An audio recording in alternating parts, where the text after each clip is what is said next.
मध्य प्रदेश एक बीमारू राज्य था, लेकिन अब यह तेजी से विकास कर रहा है। मध्य प्रदेश को कांग्रेस का एटीएम नहीं बनने देना।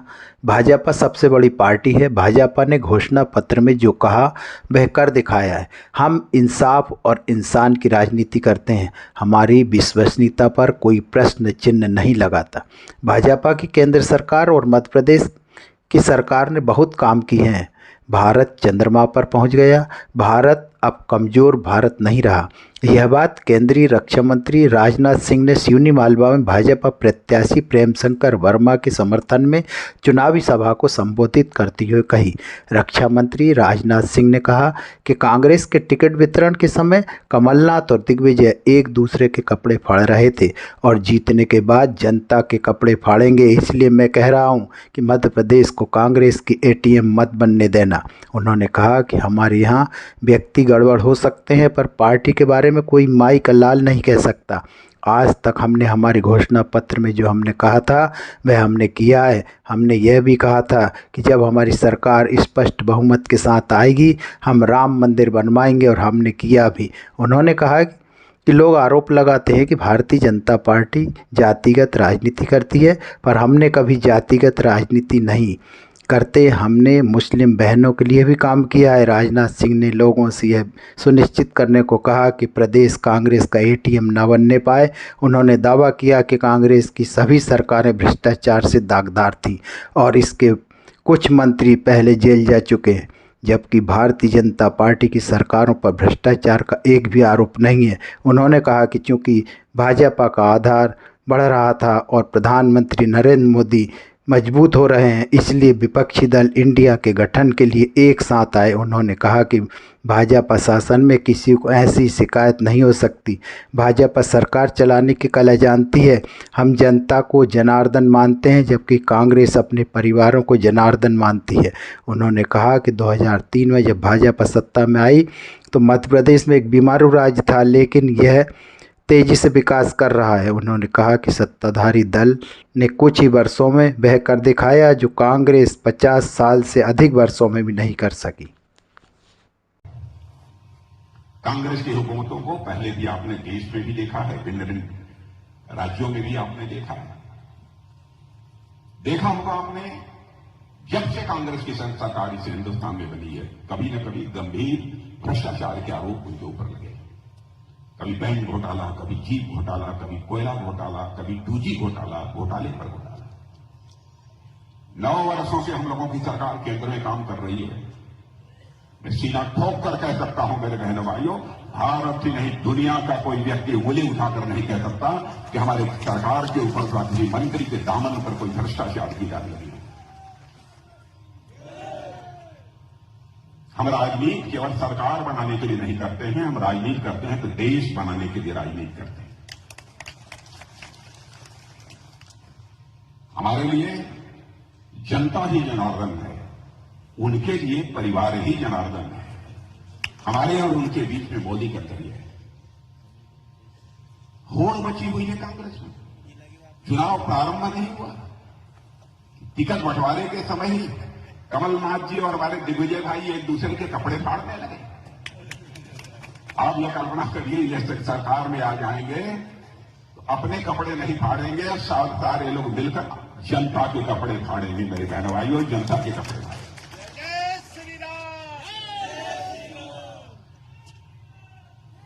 इनके यहां तालमेल कभी नहीं रहता।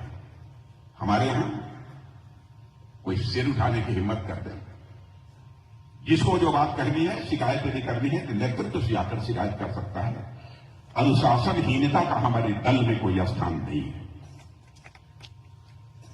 और विश्वसनीयता का जहां तक प्रश्न है, मैं दावे के साथ कह सकता हूं, हिंदुस्तान की सबसे विश्वसनीय पार्टी, जिसकी साख है, जिसकी विश्वसनीयता है, जो कहती है वह करती है, यदि कोई एक पार्टी है, उस पार्टी का नाम है भारतीय जनता पार्टी। आज भारतीय जनता पार्टी कोई सामान्य राजनीतिक पार्टी नहीं है। बहनों भाइयों, हिंदुस्तान की नहीं, आज दुनिया की सबसे बड़ी पार्टी यदि कोई है तो आपकी और हमारी पार्टी है, भारतीय जनता पार्टी बन गई। यह हैसियत भारतीय जनता पार्टी की बनी है। विकास के मामलों की चर्चा करूं तो एक लंबी फहरिस्त। मध्य प्रदेश के विकास की यदि मैं चर्चा करूंगा तो अभी ये लंबी फहरिस्त है। यहां के लोगों ने भाषण दिया होगा और देते समय उन सब सारे मुद्दों की उन लोगों ने चर्चा भी आपके सामने की होगी।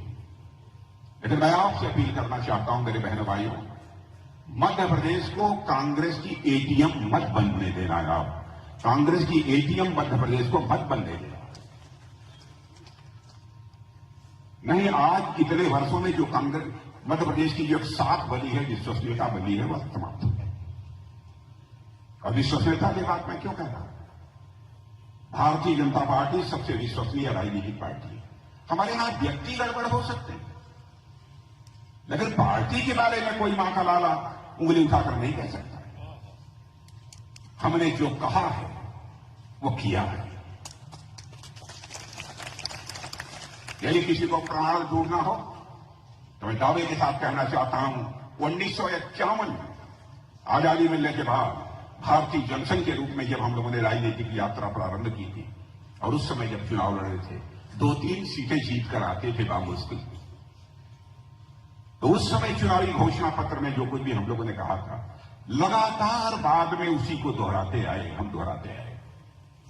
और हम लोगों ने कहा था कि जिस दिन भारत की संसद के दोनों सदनों में भारतीय जनता पार्टी को स्पष्ट बहुमत मिल जाएगा, हम चुटकी बजाकर वह धारा 370 जिसके तहत जम्मू कश्मीर को विशेषाधिकार प्राप्त है, हम उसको समाप्त कर देंगे। और आपने देखा कि करके हमने दिखाया।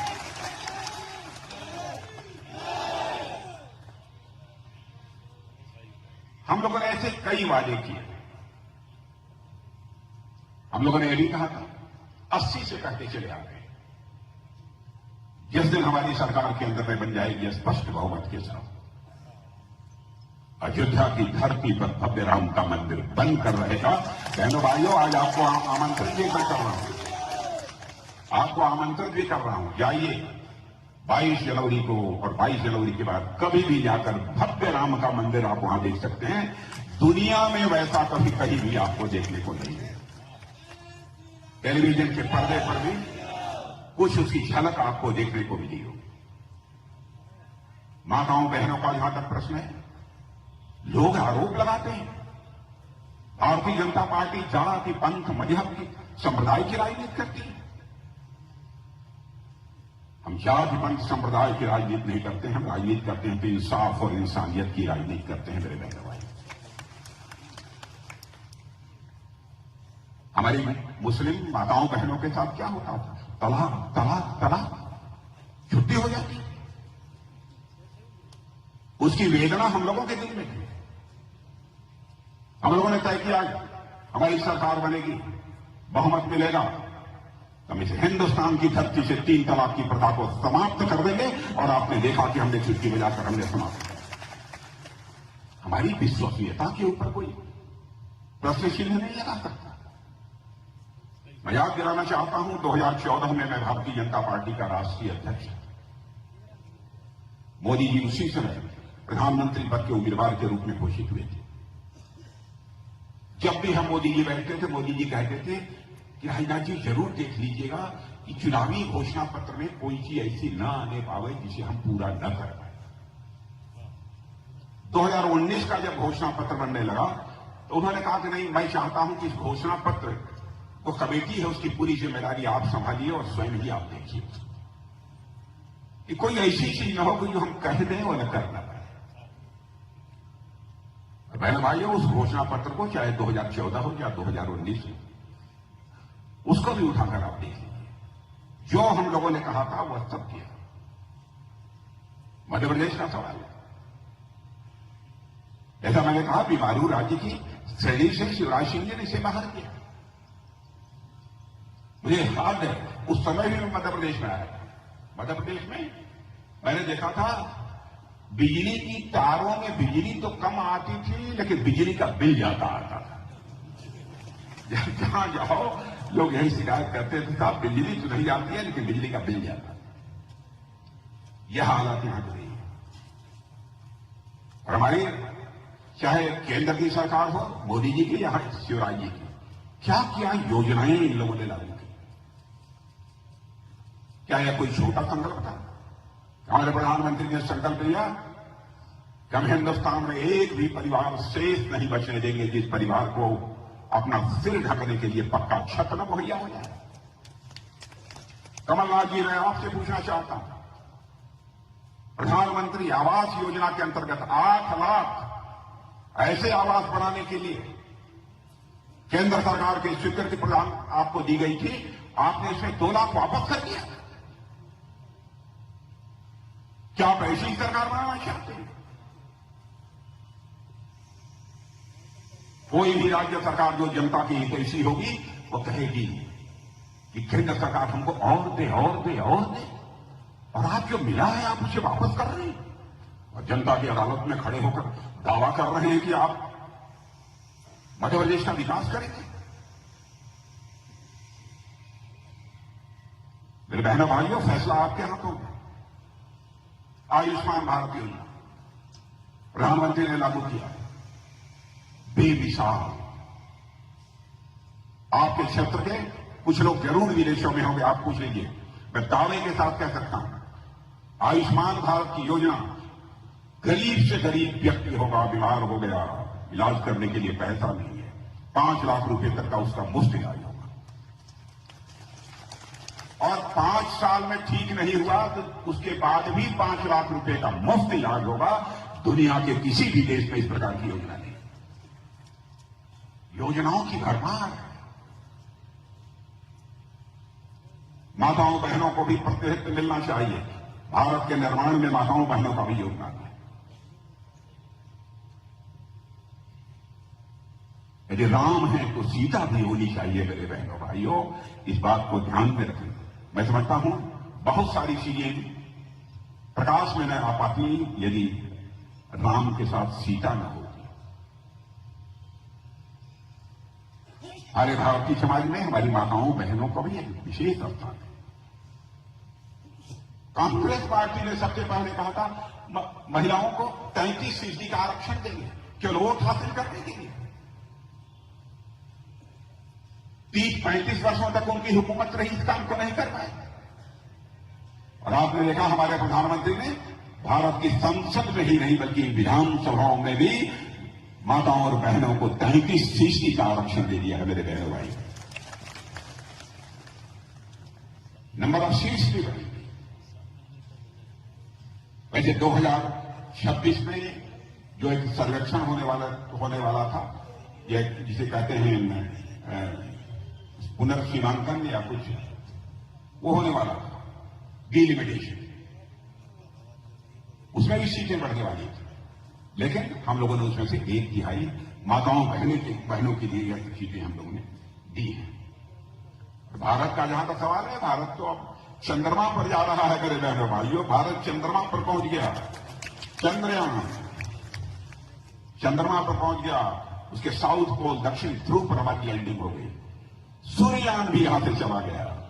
मंगल ग्रह पर भी मंगलयान भी चला गया। यह है भारत। और आपको जानकर आश्चर्य होगा, हमारे देश के वैज्ञानिकों का हौसला कितना बुलंद है, कितना आत्मविश्वास से वो भरे हैं।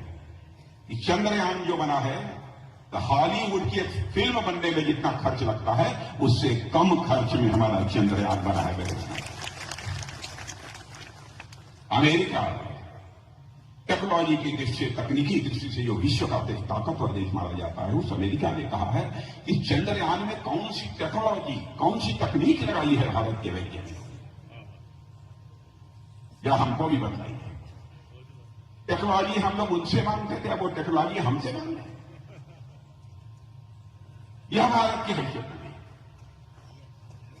क्या आपको नहीं लगता है कि इस नेता के नेतृत्व में भारत इतनी तेजी के साथ बढ़ रहा है? उसके हाथों को मजबूत किया जाना चाहिए। मैं आपसे पूछना चाहता हूं, आपको लगता है कि नहीं कि मजबूत किया जाना चाहिए? यदि लगता है तो एक बार तालियां बजा दीजिए तो मैं मान लूंगा।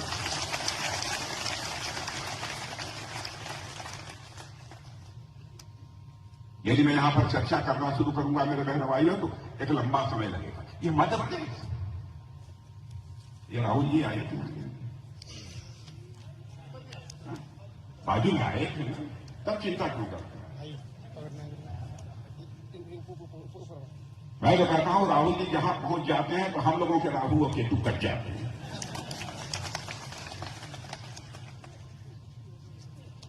अच्छा हुआ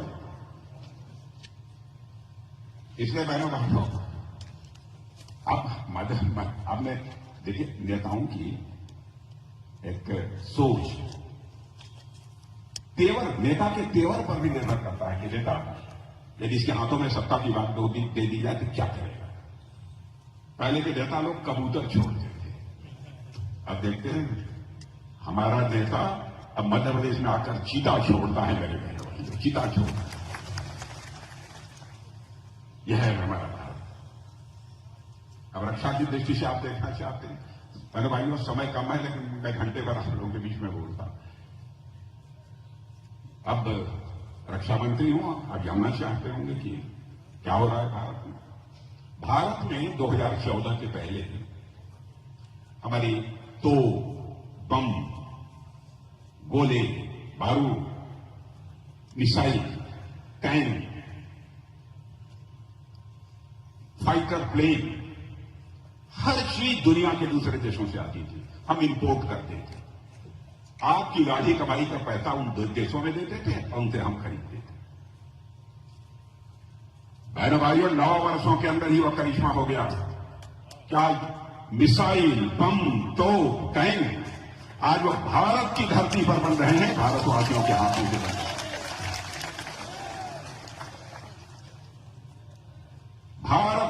भारतवासियों के हाथों से बन रहे हैं। और हम लोग 2014 के पहले केवल 1100 करोड़ रुपए का एक्सपोर्ट करते थे, यानी दुनिया के जो गरीब कोई देश थे उनको बातचीत करके बेच लेते थे थोड़ा बहुत।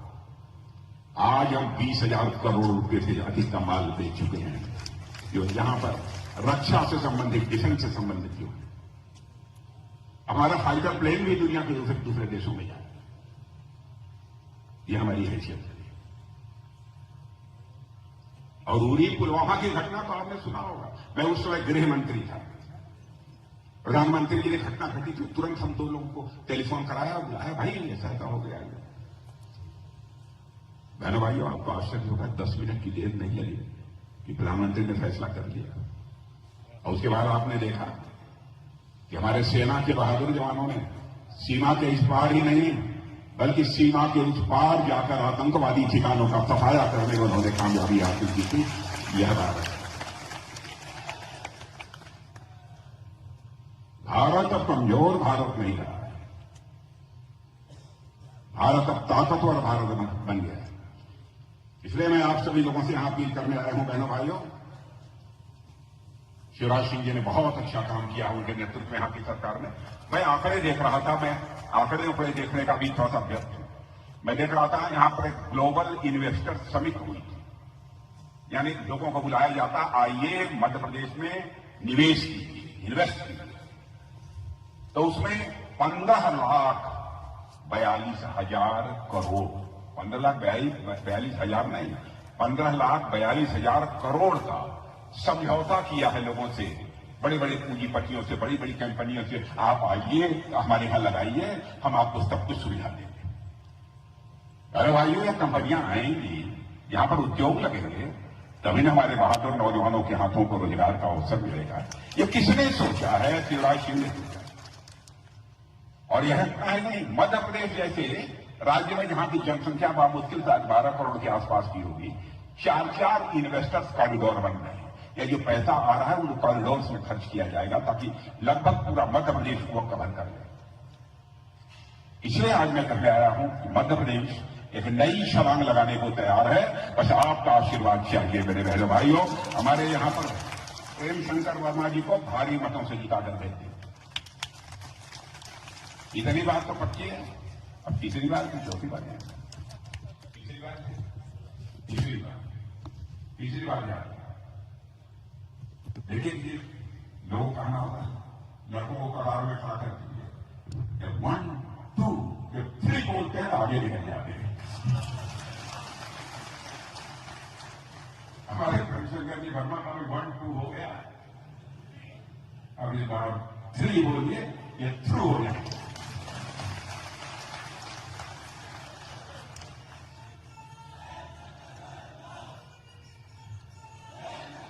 तो मैंने वाले में आप सबको कल्याण थे चले मैं चलते फिर आएंगे कभी फिर मुझे बुला लेंगे तो फिर आएंगे भाषण करेंगे। मैं पुनः एक बार आप सबके स्नेह और प्यार और मोहब्बत के लिए शीश झुकाकर अभिनंदन करते हुए अपना निवेदन समाप्त करता हूं।